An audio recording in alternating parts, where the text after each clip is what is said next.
Hotel में नाश्ता कर सुबह 9:30 बजे आज हम चलेंगे अचलेश्वर महादेव मंदिर भगवान शिव का दर्शन करने।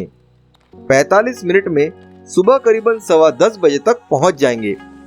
आज हम लंच के लिए कहीं रुकने वाले नहीं हैं, इसलिए आज अपने साथ ढेर सारे पैक्ड फूड्स और पानी की बोतलें जरूर रखें। अचलेश्वर महादेव मंदिर माउंट आबू से लगभग 11 किलोमीटर दूर उत्तर दिशा में अचलगढ़ की पहाड़ियों पर अचलगढ़ किले के पास स्थित है। यहाँ पार्किंग के लिए अच्छी जगह उपलब्ध है। भगवान शिव को समर्पित इस मंदिर का निर्माण परमार राजवंश द्वारा 9वीं शताब्दी में किया गया था।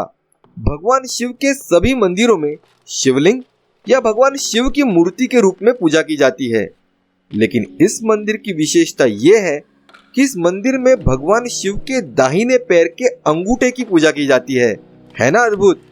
इसके पीछे एक बहुत दिलचस्प कहानी है। ऐसा कहा जाता है कि आज जहां आबू पर्वत है वहां पहले विराट ब्रह्म खाई थी, जिसके तट पर वशिष्ठ मुनि रहा करते थे। एक दिन उनकी गाय कामधेनु घास चरते हुए ब्रह्म खाई में गिर गई। तब वशिष्ठ मुनि ने सरस्वती जी से प्रार्थना की। सरस्वती माता ने अपने जल से उस गड्ढे को भर दिया, जिससे तैरकर कामधेनु गाय खुद से बाहर आ गई। लेकिन भविष्य में ऐसा कुछ दोबारा न हो, इसीलिए वशिष्ठ मुनि ने हिमालय पर्वत से प्रार्थना की कि वे किसी पर्वत को भेजकर इस खाई को समतल करवा दे। तब हिमालय ने अपने पुत्र नंदीवर्धन को इस काम के लिए भेजा। नंदीवर्धन अर्बुद नाम के नाग के पीठ पर सवार होकर यहाँ आए और उन्होंने इस खाई को भर तो दिया, लेकिन नंदीवर्धन खाई में धंसने लगे, जिससे पर्वत चंचल अर्थात स्थिर नहीं हो पा रहा था। तब वशिष्ठ मुनि के अनुरोध पर भगवान शिव ने अपने दाहिने पैर के अंगूठे से पर्वत को अचल अर्थात स्थित कर दिया और तभी से यहाँ अचलेश्वर महादेव के रूप में भगवान शिव के दाहिने पैर के अंगूठे की पूजा की जाती है। कैसी लगी कहानी? अद्भुत नहीं?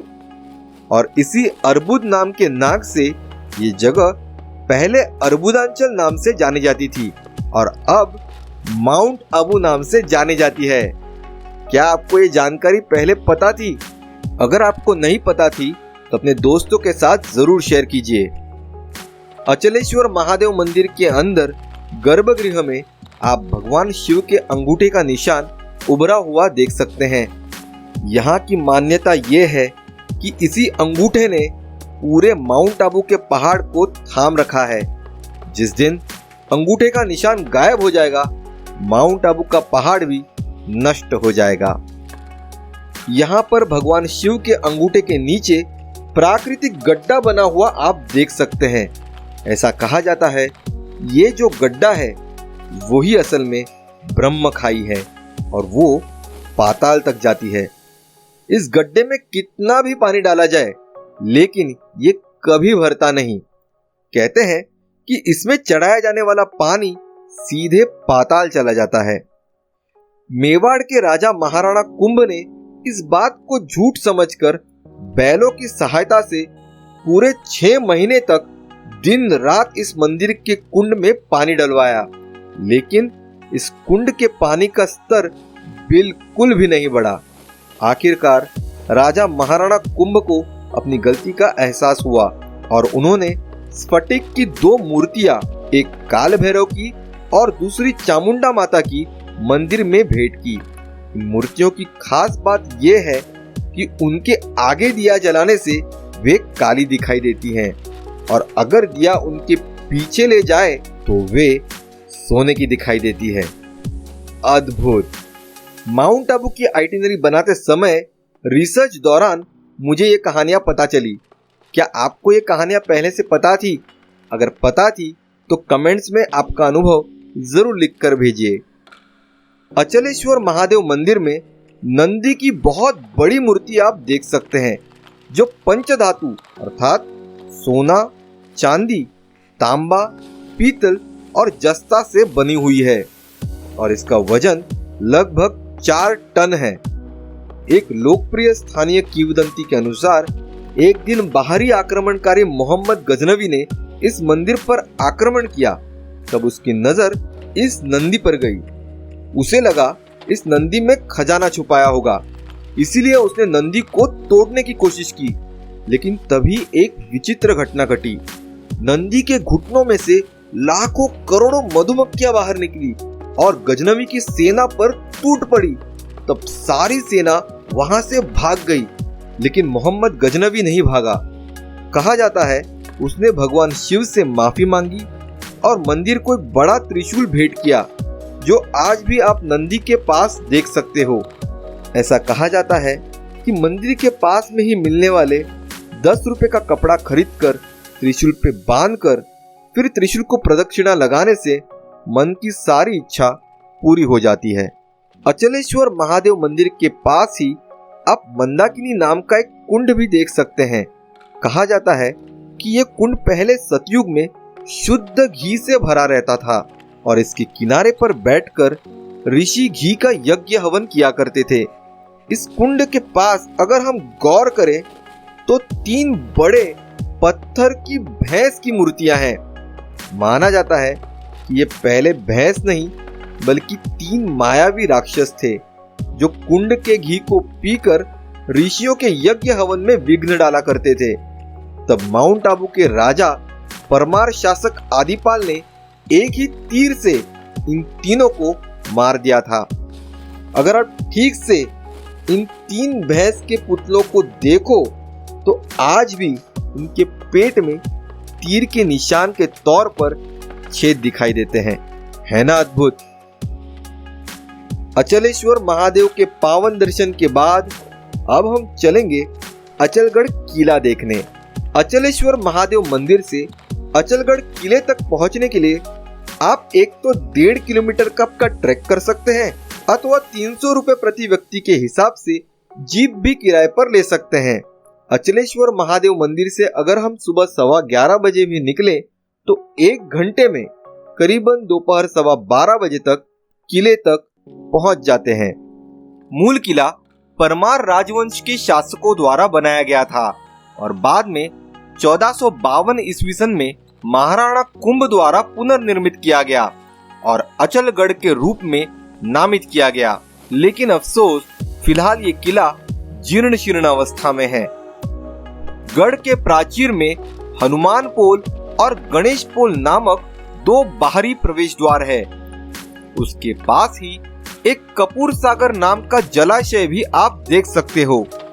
इसके अलावा किले के 2 अन्य प्रवेश द्वार चंपा पोल और भैरव पोल भी आज मौजूद है, जिसमें प्रवेश करने पर किले का भीतरी हिस्सा दिखाई देता है।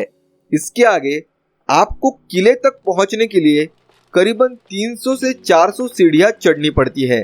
किले की विशेषता यह है कि इसके अंदर 500 साल पुराने सुंदर जैन मंदिर हैं, जो अपनी सुंदर मूर्तियां और स्फटिक कला के लिए जाने जाते हैं।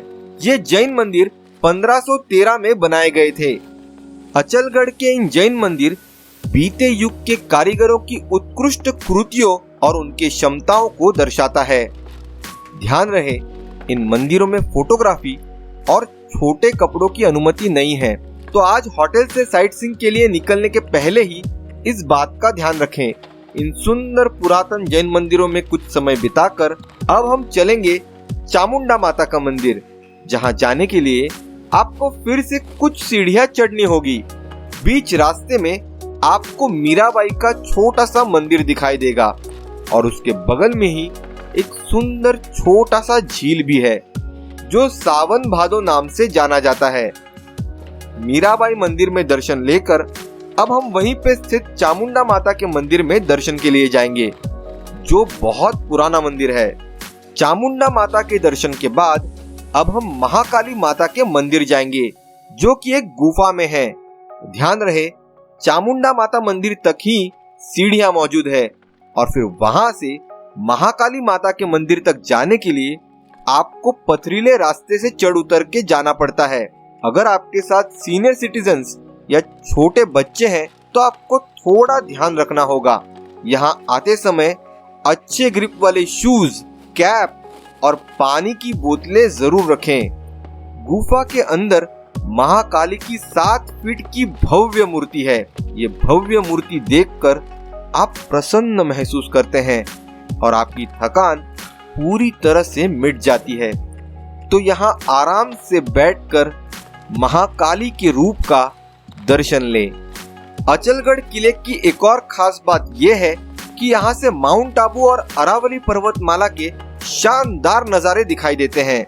उनकी सुंदरता को अपनी आंखों में भरकर चलिए अब हम फिर लौटेंगे अचलेश्वर महादेव मंदिर के यहाँ, जहाँ हमने गाड़ी पार्क की थी। अगर हम अचलगढ़ किले से दोपहर 2:15 बजे तक भी निकले तो 45 मिनट में करीबन दोपहर 3 बजे तक पार्किंग के यहाँ पहुँच जाएंगे। पार्किंग क्षेत्र के पास खरीदारी और खाने पीने के लिए बहुत सारे स्टॉल्स हैं। आपकी थकान दूर करने के लिए अदरक नींबू के स्वाद के साथ ताजे गन्ने के रस का आनंद ले सकते हैं। इसके अलावा प्राचीन वस्तुएं और मोजड़ी, जो एक प्रकार के पारंपरिक जूते हैं, उनकी खरीदारी के लिए भी ये एक अच्छी जगह है। चलिए अब हम यहाँ से चलते हैं ट्रेवर्स टैंक की ओर। अचलेश्वर महादेव मंदिर से अगर हम दोपहर 3:30 बजे तक भी निकले तो केवल आधे घंटे के अंदर करीबन दोपहर 4 बजे तक ट्रेवर्स टैंक पहुंच जाएंगे। ट्रेवर्स टैंक माउंट आबू के वाइल्ड लाइफ सैंक्चुरी का छोटा सा हिस्सा है, जो मुख्य शहर से लगभग 5 किलोमीटर दूर और गुरु शिखर की ओर जाने वाले मार्ग पर स्थित है। ट्रेवर्स टैंक एक मानव निर्मित तालाब है जो उसके मुख्य द्वार से लगभग 2 किलोमीटर की दूरी पर है। ये जगह एक अभयारण्य के बीच में स्थित होने के कारण यहाँ प्रवेश शुल्क प्रति व्यक्ति 75 रुपए और गाड़ी के लिए अलग से 250 रुपए के आसपास लिया जाता है। इस घने जंगल और हरियाली से आच्छादित सड़क को पार कर आप ट्रेवर्स टैंक तक पहुंचते हैं। ट्रेवर्स टैंक का निर्माण स्वर्गीय कर्नल G.H. ट्रेवर्स, जो राजपूताना में गवर्नर जनरल के एजेंट नियुक्त थे, उनकी याद में सन 1897 में सिरोही राज्य के तत्कालीन महाराजा श्री केसरी सिंह जी बहादुर द्वारा इस क्षेत्र के प्राकृतिक सौंदर्य से आकृष्ट होकर और वन्य जीवों को नजदीक से देखने की दृष्टि से निर्माण किया गया। तालाब के पूर्वी किनारे पर स्थित ऊंची चट्टानों को रॉक व्यू वॉच टावर के नाम से वन विभाग द्वारा विकसित किया गया, जहां से वन और वन्य जीव, तालाब, माउंट आबू शहर, गुरु शिखर आदि का विहंगम दृश्य देखा जा सकता है। इस तालाब में आप मगरमच्छ और रंगीन मछलियां भी देख सकते हैं। इस तालाब में विशेष तौर पर बघेरा, जंगली सुअर, जंगली मुर्गे, खरगोश, सांभर आदि पानी पीने आते हैं। यहाँ पक्षियों की लगभग 112 प्रजातियां पाई जाती है। मोर, उल्लू, मैना, तोते, पैराडाइज, फ्लाइंग कैंचर और बुलबुल जैसे पक्षी यहाँ आसानी से देखे जा सकते हैं और इसीलिए दुनिया भर के बर्ड वॉचर्स यहाँ आते हैं। अगर आपको तालाब के आगे जंगल में जाने की अनुमति मिलती है तो आप पैदल आगे जा सकते हैं। हो सके तो कोई गाइड अपने साथ जरूर ले जाएं, जो आपको कुछ शानदार दृश्य देखने में मदद कर सकता है। अगर आप भाग्यशाली हैं तो आपको यहाँ तेंदुआ, भालू, सांबर या लकड़बग्घा भी देखने मिल सकता है। जानवर आपको देखने मिले या ना मिले, लेकिन आप यहाँ जंगल में प्रकृति का आनंद लेते हुए घंटों बिता सकते हैं। यहाँ खाने के लिए कोई दुकान या जगह नहीं है, इसीलिए अपने साथ ढेर सारा पानी और खाने की चीजें जरूर रखें। ट्रेवर्स टैंक के परिसर में अच्छा खासा समय बिताकर अब हम चलते हैं माउंट आबू के प्रसिद्ध नक्की लेक की ओर। ट्रेवर्स टैंक से अगर हम शाम 5 बजे में निकले तो आधे घंटे में शाम करीबन 5:30 बजे तक नक्की लेक पहुंच जाएंगे। माउंट आबू में नक्की लेक या नक्की झील प्रकृति प्रेमियों के लिए एक स्वर्ग समान है। ये भारत की पहली मानव निर्मित झील है, जिसकी गहराई लगभग 11,000 मीटर और 1 मील की चौड़ाई है। माउंट आबू हिल स्टेशन के केंद्र में स्थित नक्की झील हरे भरे पहाड़ों और निरनिराले आकार की चट्टानों से घिरी हुई है। नक्की झील नाम के पीछे दो दिलचस्प कहानियां हैं। पहली किंवदंती कहती है कि देवताओं ने इस झील को अपने नाखूनों से खोदा था ताकि वे खुद को बासकली नामक दानव से बचा सके। तो दूसरी किंवदंती के अनुसार रसिया बालम नाम का एक युवक आबू में मजदूरी करने आया था। उसे और आबू की राजकुमारी को एक दूसरे से प्यार हो गया। जब राजा को इस बारे में पता चला तो राजा ने अपनी बेटी के शादी के लिए एक अनोखी शर्त रखी कि एक रात में बिना किसी औजार के अगर कोई एक झील खोद देगा तो राजा अपनी बेटी की शादी उससे करा देगा। तब रसिया बालम ने एक ही रात में बिना किसी औजार के अपने नाखूनों से ही नक्की झील को खोदा था। नाखून से खोदी हुई झील, इसीलिए ये झील नक्की झील नाम से जानी जाती है। नक्की झील पर नौका विहार एक लोकप्रिय पर्यटन गतिविधि है जिसके बिना माउंट आबू की यात्रा अधूरी है। नौका विहार का आनंद लेते हुए आप बतख और हंस देख सकते हैं। माउंट आबू की हवाएं और सुखदायक तापमान नौका विहार की खुशी को दुगना बना देती है। बोटिंग के अलावा बच्चे यहाँ एक्वाजॉर्बिंग और घोड़े की सवारी का भी आनंद ले सकते हैं। झील के पास बैठने के लिए भी बहुत सारे बेंचेस हैं जहां आप आराम से बैठकर एंजॉय कर सकते हैं। सुंदर नक्की झील के आसपास के पैदल मार्ग पर टहलते हुए आप भारत माता को समर्पित मंदिर देख सकते हैं। केवल 20 सीढ़ियां चढ़कर आप वीरता, शक्ति और एकता की प्रतीक 4 शेरों के रथ पर सवार हमारी पूजनीय भारत माता का दर्शन ले सकते हैं। नक्की झील के परिसर में ढेर सारे खाने पीने के भी विकल्प उपलब्ध हैं। यहाँ की सॉफ्टी आइसक्रीम और रबड़ी बहुत प्रसिद्ध है, जरूर ट्राई करें। खाने पीने के अलावा नक्की झील के बाहर बहुत सारे अन्य स्टॉल्स भी हैं जहां आप जी भर के शॉपिंग भी कर सकते हैं और राजस्थानी पारंपरिक पोशाक पहनकर अपनी फोटो भी खिंचवा सकते हैं। नक्की झील का भरपूर आनंद लेने के बाद अब हम चलते हैं डिनर करने चाचा कैफे रेस्टोरेंट। नक्की झील से अगर हम शाम 7:30 बजे भी निकलें तो आधे घंटे में करीबन 8 बजे तक पहुंच जाएंगे। चाचा कैफे थोड़ा महंगा रेस्टोरेंट है, लेकिन यहाँ तंदूरी सहित स्वादिष्ट मांसाहारी भोजन परोसा जाता है। यहाँ आउटडोर और इंडोर सीटिंग दोनों व्यवस्था उपलब्ध है। यहाँ के कर्मचारी अत्यंत विनम्र हैं और अच्छी सेवा प्रदान करने का प्रयास करते हैं। धीमे संगीत के साथ एक खूबसूरत शाम बिताने के लिए चाचा कैफे एक बढ़िया जगह है। चाचा कैफे में स्वादिष्ट भोजन का आस्वाद लेकर अब हम होटल लौटेंगे।